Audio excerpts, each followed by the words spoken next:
ഡൽഹിയിൽ കേരള ഹൗസ് ജീവനക്കാരോട് ക്ഷുഭിതനായി പ്രതിപക്ഷ നേതാവ് പിണറായി വിജയൻ. കാറിലേക്ക് കയറിയപ്പോൾ ഡോർ അടച്ചതാണ് മുൻ മുഖ്യമന്ത്രിയുടെ ക്ഷോഭത്തിന് കാരണം. പിണറായിയുടെ കാല് കാറിനുള്ളിലേക്ക് വെക്കും മുമ്പ് ജീവനക്കാരൻ ബലമായി ഡോർ അടയ്ക്കാൻ ശ്രമിച്ചുവെന്ന് പറഞ്ഞായിരുന്നു പ്രകോപിതനായത്. ആദ്യം നമുക്ക് ആ ദൃശ്യങ്ങളൊന്ന് കണ്ടുവരാം.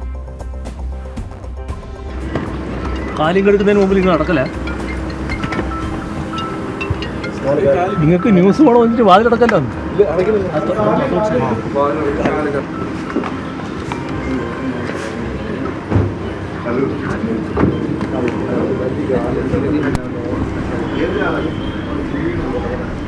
പറഞ്ഞു കേട്ടില്ല കേട്ടോ. ഈ വാർത്തയുടെ ഏറ്റവും പ്രധാനപ്പെട്ട വിവരങ്ങളുമായി ഈ ഇത് കണ്ട ദൃക്സാക്ഷിയായ നമ്മുടെ ആദർശ് ചേരുന്നുണ്ട്. ആദർശേ, അദ്ദേഹം പറഞ്ഞതിൽ എന്താണ് തെറ്റ്? സ്വാഭാവികമല്ലേ, അദ്ദേഹത്തിന് ചില കാര്യങ്ങളോട് ചില നിബന്ധനകളുണ്ട്. ഇപ്പോൾ കറുത്ത നിറമായിക്കോട്ടെ, മൈക്കായിക്കോട്ടെ, മാധ്യമങ്ങളായിക്കോട്ടെ, മാധ്യമ പ്രവർത്തകരായിക്കോട്ടെ, അപ്പോഴാണ് ഇത്തരത്തിൽ ഈ ജീവനക്കാരൻ ചെന്ന് ഡോർ അടയ്ക്കുന്നത്. അപ്പോൾ ആർക്കായാലും ദേഷ്യം വരില്ലേ? അപ്പോൾ ഒരു ഇടവേളയ്ക്ക് ശേഷം വീണ്ടും ക്ഷുഭിതനായ മുൻ മുഖ്യമന്ത്രിയെ നമ്മൾ വീണ്ടും കണ്ടു ആ പഴയ പിണറായി അല്ലേ?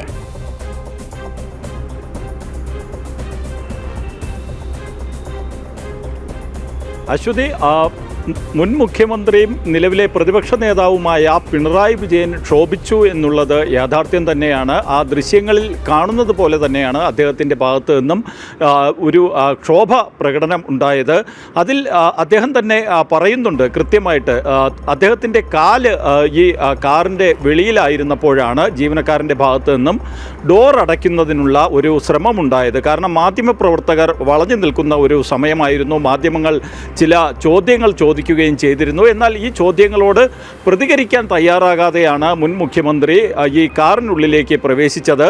അദ്ദേഹം പ്രവേശിച്ച ഉടനെ തന്നെ ഈ മാധ്യമങ്ങൾ കൂടുതൽ ചോദ്യങ്ങൾ ചോദിക്കുന്നത് ഒഴിവാക്കുന്നതിനു കൂടി ആയിരിക്കാം ഒരുപക്ഷെ ഈ കേരള ഹൗസ് ജീവനക്കാരൻ ഈ കാറിൻ്റെ ഡോർ അടയ്ക്കുന്നതിനുള്ള ശ്രമം നടത്തിയത്. എന്നാൽ അപ്പോഴാണ് ഈ പിണറായി വിജയൻ അദ്ദേഹത്തോട് ക്ഷോഭിച്ചത്. കാരണം പിണറായി വിജയൻ്റെ കാല് ഈ വാഹനത്തിന് വെളിയിലായിരുന്നു. അപ്പോഴാണ് ഡോർ അടയ്ക്കുന്നതിനുള്ള ശ്രമം ഈ ജീവനക്കാരൻ്റെ ഭാഗത്ത് നിന്നുണ്ടായത്. അതുകൊണ്ട് തന്നെയാണ് ഈ സ്വഭാവത്തിൽ ഒരു മാറ്റവും വന്നിട്ടില്ല എന്ന് വ്യക്തമല്ലേ? ഇതിനൊക്കെ ഇങ്ങനെ ക്ഷുഭിതനാകേണ്ട ഒരു ആവശ്യമുണ്ടോ? ഞാൻ നേരത്തെ രസകരമായാണ് ആ ചോദ്യം ഉന്നയിച്ചത്.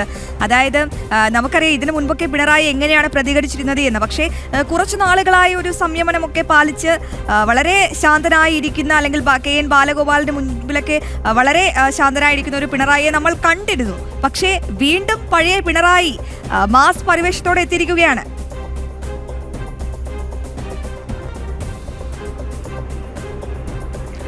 അശ്വതി ചോദിച്ചത് കൃത്യമായിട്ട് തന്നെ. കാരണം പിണറായിയെ സംബന്ധിച്ചിടത്തോളം പിണറായി ശൈലിക്ക്, അതുമല്ലെങ്കിൽ പിണറായിയുടെ ശോഭം, ഇതിനൊന്നും അവസാനം വന്നിട്ടില്ല എന്നുള്ളത് ഇത്തരം സന്ദർഭങ്ങൾ വ്യക്തമാക്കുകയാണ്. എന്തായാലും മുഖ്യമന്ത്രി സ്ഥാനത്ത് നിന്ന് ജനം അദ്ദേഹത്തെ പ്രതിപക്ഷ നേതാവിൻ്റെ സ്ഥാനത്തേക്ക് എത്തിച്ചെങ്കിൽ പോലും അദ്ദേഹത്തിൻ്റെ ഈ ശൈലിക്ക് യാതൊരു വ്യത്യാസവും വന്നിട്ടില്ല എന്നുള്ളതാണ് ഈ ഒരു ക്ഷോഭ പ്രകടനത്തിൽ നിന്ന് തന്നെ വ്യക്തമാകുന്നത്. അശ്വതി ചൂണ്ടിക്കാട്ടിയതുപോലെ നേരത്തെ KN ബാലഗോപാലിൻ്റെ മുന്നിലൊക്കെ ഇരുന്നപ്പോൾ പലരും കരുതിയത് പിണറായി വിജയൻ ഒരുപാട് വ്യത്യാസം വന്നു, അദ്ദേഹം ഒരുപാട് തിരുത്തലുകളിലൂടെ കടന്നു പോകുന്നു എന്നൊക്കെയാണ്. എന്നാൽ അത്തരത്തിലുള്ള മാറ്റങ്ങളൊന്നും വന്നിട്ടില്ല എന്നുള്ളതാണ് യാഥാർത്ഥ്യം.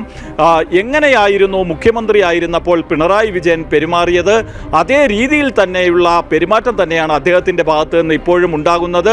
ഈ പെരുമാറ്റത്തിൽ ഇനി ഒരു മാറ്റം ഉണ്ടാകുമോ എന്നതൊക്കെ കാത്തിരുന്ന് കാണേണ്ട കാര്യമാണ്. എന്തായാലും അദ്ദേഹം പുലർത്തുന്ന ഈ ഒരു സമീപനം, ഈ ഒരു ശൈലി, അതൊക്കെ തന്നെയാണ് നിയമസഭാ തെരഞ്ഞെടുപ്പിൽ CPM-നെ ബാധിക്കുകയും ചെയ്തത്. അശ്വതി, ശരി ആദർശ്, വിവരങ്ങൾ വ്യക്തമാണ്. എന്തായാലും വളരെ പ്രധാനപ്പെട്ട വിവരങ്ങളാണ്. ദൃക്സാക്ഷി കൂടിയാണ് ആദർശാണ് ആ പിണറായി വിജയന്റെ ആ പ്രതികരണത്തിന് നമ്മുടെ മയക്കം പിടിച്ച് അവിടെ ഉണ്ടായിരുന്നത്. എന്തായാലും എന്നെ ഈ പ്രായത്തിൽ ആരും തല്ലണ്ടമ്മാവ, ഞാൻ നന്നാവൂല, പിണറായി ശൈലി മാറ്റില്ല എന്ന് തന്നെയാണ് വീണ്ടും നമുക്ക് ഈ വിഷയത്തിലൂടെ മനസ്സിലായിരിക്കുന്നത്. അതായത് പാർട്ടി സഖാക്കൾ അല്ലെങ്കിൽ പല വിധത്തിൽ ഇത്തരത്തിൽ ആരോപണങ്ങൾ അല്ലെങ്കിൽ വിമർശനങ്ങളൊക്കെ ഉയർന്നിരുന്നു. പക്ഷേ അതിലൊന്നും പിണറായി ശൈലി മാറ്റാൻ ഉദ്ദേശിച്ചിട്ടില്ല എന്നാണ് നമുക്ക് ഈ ഘട്ടത്തിൽ മനസ്സിലാക്കുന്ന വിവരം.